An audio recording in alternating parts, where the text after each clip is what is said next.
चला रहा हूँ। तो सीएमए फाइनल हो या सीएमए इंटर हो, सबसे पहला पेपर आपका लॉ का है।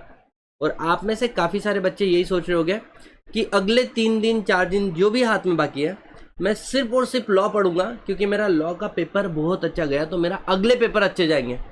गलत हो। आपका एग्जैक्ट स्ट्रेटेजी क्या होना चाहिए, मैं आप लोगों को गाइड करने वाला हूँ। It's differ from student to student. आप एक बात समझो, एक स्ट्रेटेजी हर किसी के लिए अप्लाई नहीं होती है। तो हर किसी का स्ट्रेटेजी अपने अपने लेवल पे अलग होना चाहिए। तो यहाँ पे मैं दो बच्चों की बातें करूँगा कि अगर आप इस कैटेगरी में हो, आप उस कैटेगरी में हो, उसके हिसाब से आपकी स्ट्रेटेजी बदलनी चाहिए।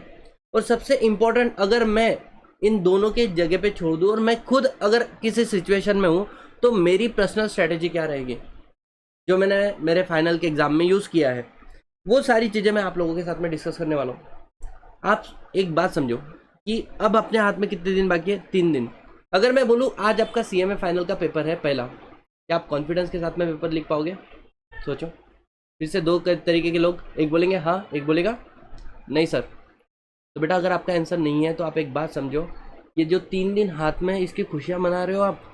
ये 3 रिवीजन साइकिल आपके हाथ में है और इस 3 रिवीजन साइकिल को किस तरीके से हम लोग यूज़ करने वाले हैं वो मैं इस वीडियो के अंदर आपको बताऊंगा।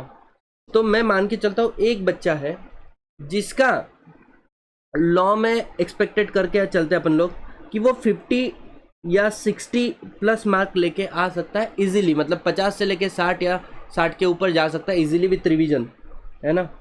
तो इसके लिए जिसका लॉ स्ट्रॉन्गर है, कंफर्ट जोन है, कंफर्ट एरिया है, उन लोगों के लिए स्ट्रेटेजी क्या होनी चाहिए। और सर ऐसा बच्चा जिसका लॉ क्या है, वीक पॉइंट है, तो इसका स्ट्रेटेजी क्या होना चाहिए। इन सारी चीज़ों के बारे में हम लोग डिस्कस करेंगे इस वाली वीडियो के अंदर। अब सबसे पहले कि अगर मानो अगर आपका लॉ सबसे स्ट्रॉन्गेस्ट सब्जेक्ट है, तो अगर आप ये सोचोगे कि अगले 3 दिन मैं पूरा दिन 100% सिर्फ लॉ ही पढ़ते जाऊंगा, आप ऑलरेडी इस पोजीशन में हो कि आप एग्जाम्शन लेके आ सकते हो बराबर। तो क्या आपको लगता है कि आपका स्कोर जो 60 का है वो सीधा 90 हो जाएगा? जस्ट आपने 15 घंटे एक्स्ट्रा स्पेंड कर दिए।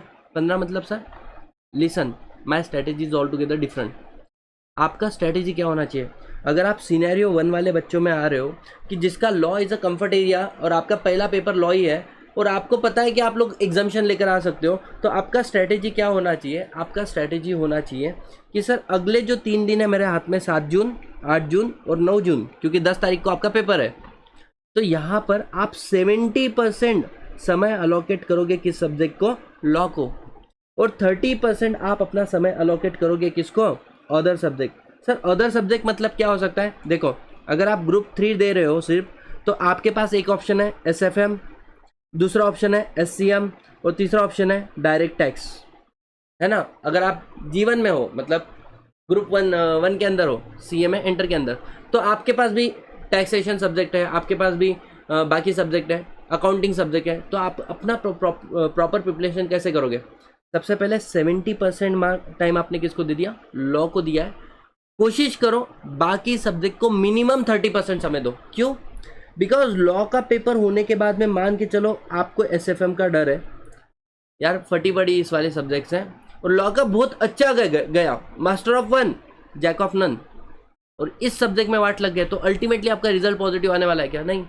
तो आप सोचो कि आपको डर किस सब्जेक्ट में ज़्यादा लगता है आफ्टर, मतलब लॉ होने के बाद में। It may be SCM, it may be direct tax, whatever. तो आप बेयर मिनिमम टाइम को अलॉट करो 70 आवर्स और 30 आवर्स के बीच में। क्यों सर? 70-30 आवर्स, मान के चलो आप 15 घंटे पढ़ते हो, तो आप 11 घंटे पढ़ लो किसको? लॉ को। और कम से कम 4 घंटे आप किसको पढ़ लो? अदर सब्जेक्ट को। इसलिए मैंने बोला था यहाँ पर अगर 3 दिन आपने 4 घंटे बचा दिए, तो आपने टोटल 12 घंटे, किसी ने ज़्यादा बचाया तो 15 घंटे। 15 घंटे कम पढ़ने से, ज़्यादा पढ़ने से क्या तुम 60 से 90 जा सकते हो? क्या नहीं जा सकते हो। तो व्हाट इज़ मोर इम्पोर्टेंट, हमने बाकी सब्जेक्ट को समय क्यों देना है? क्योंकि सब्जेक्ट इंपॉर्टेंट है बाकी के इसलिए नहीं। क्या इंपॉर्टेंट है? मार्क आना, वहाँ से मार्क आना। क्योंकि एग्जामिनर को नहीं पता तुम्हारा नाम क्या है, एग्जामिनर को नहीं पता तुम्हारा प्रिपरेशन लेवल क्या है। एग्जामिनर तुमको ये नहीं पूछेगा बेटा कौन सा सब्जेक्ट तेरे को सबसे ज़्यादा अच्छा लगता है, बता, उसमें अच्छे मार्क्स देता। He will never ask you. What he see कि तुम्हारे टोटल कितने बने और तुम क्लियर हुए एग्जाम या क्लियर नहीं हुए। इवन एग्जामिनर छोड़ो, पेरेंट छोड़ो, पूरी दुनिया एक ही क्वेश्चन पूछती रिजल्ट के दिन, पास है फेल है। सारे रीजन सेट असाइड कि एग्ज़ाम टफ था और बच्चे पास नहीं हुए, मेरे जैसे काफ़ी बच्चे हैं, टीचर अच्छे नहीं थे, क्लासेस सही नहीं लगाई थी, परिस्थितियाँ ख़राब थी, हालत मतलब सर मेरे को क्या बोल सकते हो, बुखार आ गया था, whatever. Single question everyone will going to ask you what is your result. तो आप लोग एक बात समझो कि अगर आपका लॉ कंफर्ट एरिया है तो गलती मत करना, पूरा दिन आप लॉ को पढ़ो। अब लॉ को पढ़ना है तो कैसे पढ़ना है वो आगे बताऊंगा मैं, लेकिन आपको ये बात समझ में आया। अब दूसरा कि सर लॉ मेरा वीक सब्जेक्ट है। वीक है मतलब कैसा, सेक्शन याद नहीं रहते हैं, राइटिंग प्रैक्टिस पुअर है, सिलेबस मैंने बेयरली कंप्लीट, मतलब सिलेबस तो कंप्लीट हुआ ही नहीं है, ठीक है, और कॉन्फिडेंस लेवल मेरा बिलो 5, मतलब 50 से कम मार्क आते हैं सर मेरे को लॉ में। मैंने पास्ट पहले भी पेपर दिया है और मेरी प्रिपरेशन उतनी हुई भी नहीं है, और मेरा जो एवरेज है मतलब कॉन्फिडेंस है बिलो 5 आउट ऑफ 10 है।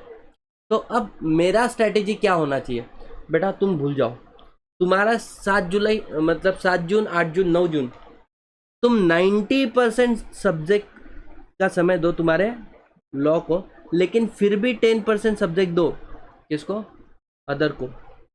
बिकॉज सिर्फ पूरा दिन लॉ पढ़ोगे ना दिमाग खराब होगा, एक पॉइंट पे ऐसा लगता है छोड़ना।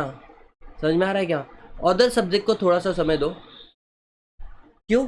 बिकॉज पहला पेपर, अब लॉ को हमने क्यों ज़्यादा समय दिया इसको समझो, क्योंकि तुम्हारा लॉ इतना स्ट्रांग नहीं है। फर्स्ट पेपर आपकी साइकोलॉजी को डिसाइड करता है। साइकोलॉजी की आपकी अगर पहला पेपर ही खराब चल जाता है ना तो क्या हो जाता है बेटा, आप पैनिक हो जाते हो। और अगर वही पेपर आपका स्ट्रांग चल जाता है तो एक मोमेंटम क्रिएट होता है। तो पहला पेपर जो है इट इज जो नॉट जस्ट 100 मार्क का paper, it set a tone for your entire attempt. तो पहला पेपर इंपॉर्टेंट है और आपका पहले ही पेपर में लगे हुए हैं तो बेयर मिनिमम 90% समय आपने किसको देना था, लॉ को तो देना चाहिए, लेकिन 100% समय लॉ को नहीं देना चाहिए। इट माइट पॉसिबल कि तुम पहली बार किसी टीचर को सुन रहे हो जो अपने सब्जेक्ट को पूरा समय नहीं मांग रहा है। नहीं मांगता हूँ मैं, क्योंकि सी वेरी सिंपल, तुम्हारा पास होना मेरे सब्जेक्ट को पढ़ने से ज़्यादा इंपॉर्टेंट है। बिकॉज मेरा सब्जेक्ट पढ़ना, इसमें शायद मेरा सेल्फ मोटिव हो सकता है, लेकिन तुम्हारा पास होना ये तुम्हारे मम्मी पापा का सपना है, ये तुम्हारे समाज वालों का सपना है, ये कहीं ना कहीं तुम्हारे सारे टीचर लोगों का, सबका तुम्हारा सपना होगा। तो you should work for your aim rather than desire of someone else. अब सर अगर मैं मान के चलो तुम्हारे जगह पे हूँ, मेरा लॉ बहुत भारी का है क्या? नहीं है, ओके ओके है, लेकिन इट इज़ नॉट परफेक्ट। 100% ऐसा नहीं है कि एकदम ही भारी का, एग्जाम्शन ही आता है मेरे को, नहीं। और सबसे इंपॉर्टेंट ऐसा भी नहीं कि डिजास्टर में फेल हो जाता हूँ, 40 के भी नीचे आते हैं, बिल्कुल नहीं।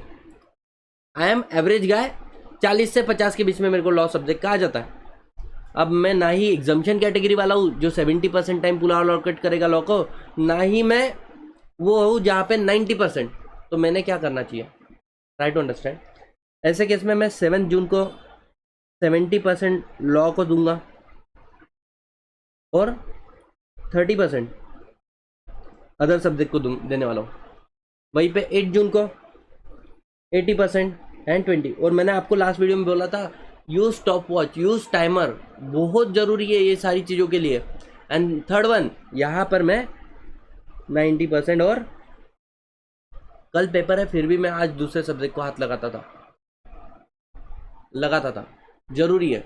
आप अभी नहीं समझ पाओगे, जब रिजल्ट पॉजिटिव आएगा ना तब आपको समझ में आएगा कि मैंने ये क्यों बोला था। या आपका अगला दिन का पेपर होगा और उस दिन दोस्तों के पेपर थोड़े प्लस माइनस हो, तुम्हारा थोड़ा बेटर चल जाएगा ना, आपको पता चलेगा कि ये जो तुमने यहाँ पर इसको 4 घंटे दिए, यहाँ पे मान के चलो तुमने 3 घंटे दिए और यहाँ पे तुमने 1 घंटा दिया, ये आपके उस सब्जेक्ट को प्रिपेयर कर रहा है कहीं ना कहीं, जो लोग बाकी नहीं कर रहे हैं। नोबडी विल टेल यू कुछ बात है क्या, डू नॉट कंप्लीट लॉ। लोग तुम्हारे लिए वीडियो बनाएंगे लॉ कंप्लीट कैसे करना है अगले 48 आवर्स में, नहीं होता। मैं वीडियो बनाऊंगा ना, बहुत व्यूज़ आएंगे उसके लिए, ज़बरदस्त व्यूज़ आएंगे, लेकिन लॉ 48 आवर्स में, 72 आवर्स में कंप्लीट होने वाला नहीं है। आइडियल टाइम आपने लॉ कब तक कंप्लीट कर लेना चाहिए था, 1 मंथ बिफोर। इस पोजीशन में अपन है, खुद के साथ में बोलो ना, लोगों को जस्टिफाई नहीं करना है। खुद के साथ में तो रियलिटी के साथ में आप डिस्कस कर सकते हो ना। तो सर डू एंड डोंट्स, क्या करना है क्या नहीं करना है।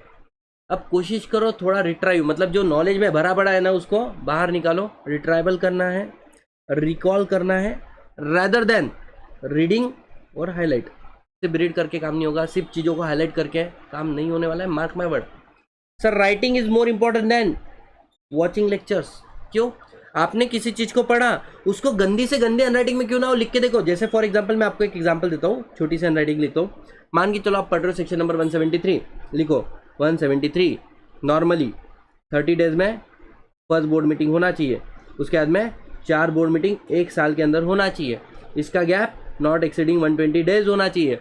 इसके बाद में अगर सर ओपीसी है, स्मॉल कंपनी है, डॉर्मेंट कंपनी है और प्राइवेट कंपनी है, तो इन दैट केस आपकी 2 मीटिंग हाफ कैलेंडर ईयर में होनी चाहिए। मिनिमम गैप कितना होना चाहिए? 90 डेज होना चाहिए। सर नोटिस कितने दिन पहले भेजेंगे? 7 दिन पहले। किसको भेजेंगे? ऑल डायरेक्टर को भेजेंगे, ठीक है। इसके बाद में अगर 7 दिन से कम नोटिस देना है, अर्जेंसी ऑफ बिजनेस होना चाहिए। अर्जेंसी ऑफ बिजनेस के साथ में एक तो भी इंडिपेंडेंट डायरेक्टर मीटिंग में अटेंड होना चाहिए, और अगर इंडिपेंडेंट डायरेक्टर मीटिंग में अटेंड नहीं है तो जो डिसीजन है उसको मैं क्या करूँगा? सर्कुलेशन, जिसको इंडिपेंडेंट डायरेक्टर क्या करेगा? रेक्टिफाई। अब तुमने क्या बहुत अच्छे से सेक्शन लिखा? क्या नहीं लिखा, लेकिन जो लिखा वो सेक्शन नंबर 173 के लिए काफ़ी है, काफ़ी है। This is how you should write. Last minute में पढ़ो, याद कुछ पढ़ा क्लोज करो, ये पॉइंट मेरे को याद आ रहा है, आगे बढ़ो, ठीक है। अब सर क्वेश्चन आंसर करो। देखो मैंने आपको केस स्टडी का फ्री बुक दिया है ना, डायरेक्ट उठाओ क्वेश्चन आंसर करना चालू करो। अगर कहीं पे डाउट आ रहा है तो उतना प्रोविजन पढ़ो rather than reading the complete notes, क्योंकि क्वेश्चन आंसर पढ़ रहे हो तो प्रोविजन ऑफ लॉ वैसे भी कंप्लीट हो रहा है आपके। तुम सोचो एक बच्चा है जो एक सिलेबस को 5 बार पढ़ा हुआ है, उसको प्रोडक्टिव फील होता होगा, लेकिन एक बच्चा है जिसने बुक को क्लोज किया, हर एक कंसेप्ट पढ़ने के बाद में चीज़ों को रिकॉल किया, 5 बार नहीं पढ़ पाया है, सिर्फ याद करते करते आगे बढ़ रहा था, ठीक है। इट फील लाइक स्टूपिड, कितना बेवकूफ़ आदमी है, 5 बार पढ़ सकता था, एक ही बार पढ़ा है। जेन्युइनली बताओ एक्चुअली लर्न कौन कर रहा है? जो सिर्फ पढ़ रहा है या पढ़कर रिकॉल कर रहा है? और पास कौन होता है? Second one. तो अब reality. Sir new lectures waste, new books waste, sir new notes complete waste, and new strategy complete waste. झूठ लग रहा है तो अपने सीनियर को पूछो। जैसे ही एग्जाम पास में आते हैं ना, तुम्हारा पढ़ाई के लेक्चर और ये सब साइड में रखो, ये स्ट्रेटेजी वीडियो के ऊपर तुम लोग तुम्हारा खुद का 6 घंटा वेस्ट करते हो। 6 घंटा एग्जाम, अभी 3 दिन बाकी है ना, तुम स्ट्रेटेजी वीडियो पे 6 घंटा वेस्ट करोगे। अगर ये वीडियो अभी नहीं देख रहे होगे ना, तो तुम बाकी बच्चों को देखना, कैसे पढ़ लूँ कैसे पढ़ लूँ कैसे पढ़ लूँ। खुद का माइंडसेट नहीं है क्या? एग्जाम तेरा है भाई, you have to work hard. तो how to score examination in 48 hours, ये मेरा नया वीडियो आने वाला है, व्यू आएंगे। लेकिन डू यू थिंक ये वो काम करेगा? नहीं करेगा, क्योंकि 48 आवर्स में लॉ में एग्जामिशन नहीं आता है। सही है, कड़वा है लेकिन सच है। तो सर अपना मेंटल स्टेट क्या होना चाहिए? 9 जून एग्जाम के एक दिन पहले आई नो एवरीथिंग, पॉसिबल ही नहीं है। ऑल इंडिया रैंकर जो 1 रहेगा ना, उसको पूछना कि तेरे को सब कुछ आता था क्या? नहीं, कॉन्फिडेंस ये आता ही नहीं, किसी के अंदर नहीं आता है। तो आपका क्या होना चाहिए? पहले ये बोलो कि जो मुझे आता है मैंने उसको रिवाइज किया है, मैं एक्सेप्ट कर रहा हूँ कि मेरे को सब कुछ नहीं आता, और जितना आता है ना उसको बेस्ट लिखकर एग्जामिशन लाने की कोशिश करूंगा, मैक्सिमम मार्क लेकर आने की कोशिश करूंगा जितना आता है। परफेक्ट माइंडसेट जो रियलिटी के साथ में मैच कर रहा है। अब सर अब क्या होगा? अब जैसे ही आपका 10 जून का पेपर होगा,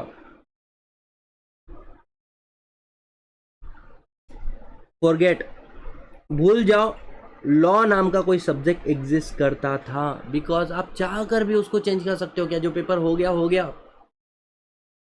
सर हम लोग पेपर डिस्कस करेंगे सर, मैं खुद यूट्यूब पे आके पेपर डिस्कस करूंगा, एमसीक्यू भी डिस्कस करूंगा। Don't watch it. हम तो करेंगे, हमारा बिजनेस है ना। बच्चों को कंफ्यूजन है, बच्चा मेरा नहीं देखेगा, किसी और का देखेगा, गलत देख लेगा, और तो मेरे को दिखाना है कि क्या आंसर है। बट कोशिश करना, अगर तुमको तुम्हारा अटेम्प्ट बचाना है, डोंट वॉच इट, मत देखना, बिल्कुल मत देखना। Don't join postmortem group,